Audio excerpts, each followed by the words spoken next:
কোন সন্তান যদি বাবা মার আগে মৃত্যুবরণ করে, বাবা তো সন্তানের লাশের পেছনে পেছনে যেতে পারে, বাবা সন্তানের কবরেও নামতে পারে। বলে কেন, বাবার কলিজায় কি মায়া দয়া নাই? আছে। বাবাও চিৎকার করে করে কান্না করবে, কিন্তু বাবাকে আল্লাহ ওই শক্তি সামর্থ্য মনোবল দিয়েছেন, বাবা সন্তানকে দাফন করে শোয়া কান্না করতে করতে উপরে উঠতে পারবেন, ওই শক্তি আল্লাহ বাবার দিয়েছেন। কিন্তু কোন মায়ের জন্য সন্তানের লাশের পেছনে যাওয়া চলবে না, কোন মায়ের জন্য সন্তানের কবরে নামা চলবে না।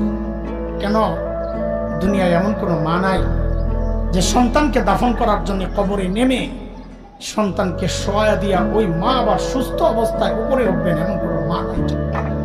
সন্তানদের শোয়া নিজ লাশ হইয়া শুয়া পড়বে।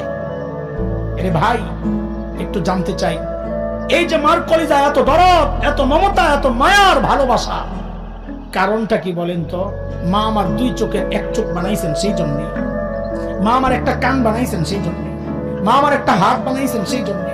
আচ্ছা একবারে বলে ফেলেন না, মা আমার শরীরের কি বানাইছেন?